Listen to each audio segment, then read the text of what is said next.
Hi, my name's Dick, John Dick, here again to fill your ear hole with my scummy goodness. In this video development blog, we'll talk about climbing and vaulting.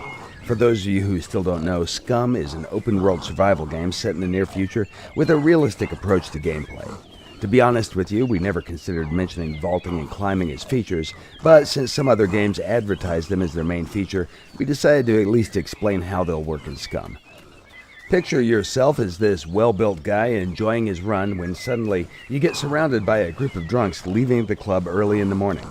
Luckily for you, SCUM allows you to keep your momentum and move fluidly through the level to avoid accidental pukes. But before we get into the details, we have to go back in time to explain how everything started. God, I love this part. Before we even started working on SCUM, we tried many different survival games to experience the best and the worst that they can offer to players. One of them had this particular problem with basic things like doors. In this section, we've recreated a scenario that happened to us in that particular game on more than one occasion. Also, things could get a lot worse if someone was chasing you because these damn doors would stop you or push you aside most of the time, resulting in frustration and sometimes even death. So we decided the doors will have to open in a way to allow player movement to be fluid. This might be a small thing, but in combination with vaulting and climbing, it turned out to be a great feature.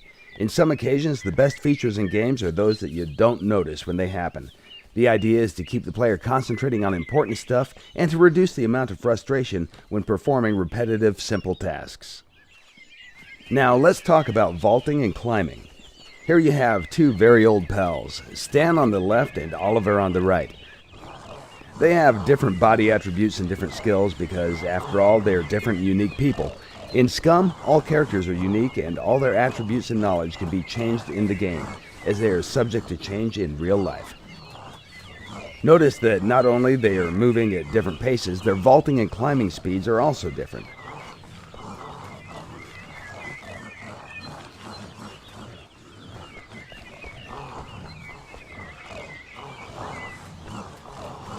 Stan has much better constitution, and his high dexterity makes him much faster than Oliver.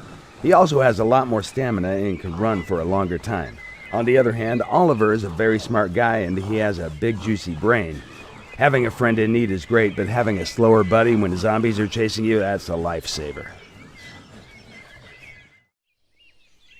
In this part, you can see two guys that are physically identical, but they're packed with a different amount of gear.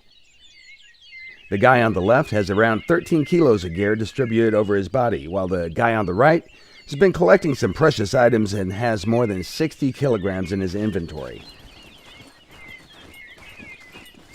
The sheer amount of gear has stopped him from running. He's forced to jog all the time. In life-threatening situations, speed can be essential for survival. It's advisable that you drop all excessive gear if you need to escape quickly. Things that you leave behind might be enough to attract pursuers and stop them from chasing you further. Also, keep in mind that climbing and vaulting with that amount of weight will drain your stamina faster, making you weaker and slower with each step. From all you've seen so far, it's clear that you don't have to go around obstacles like in some survival games, searching for broken fences or doors to go through.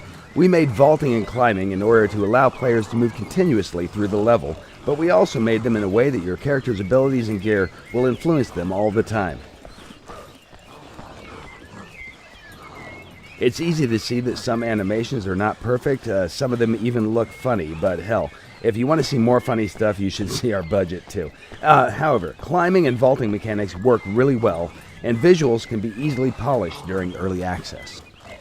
Just imagine what else can be done if you show us some love. Who knows? Maybe one day we'll have free climbing and parkour in the game also.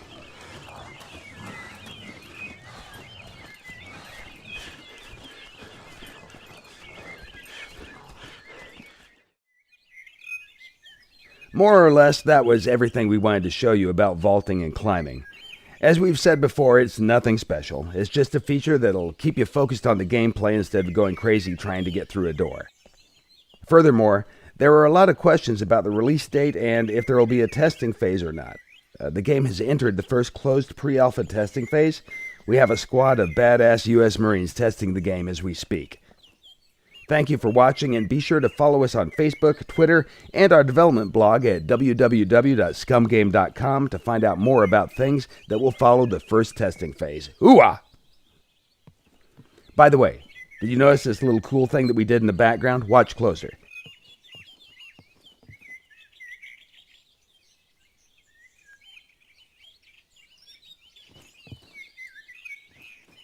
When the player is in third-person perspective and is standing behind an obstacle that obstructs his character's vision, all the things in the background are blurred out. We use depth of field to reduce the advantage of third-person perspective over first-person perspective.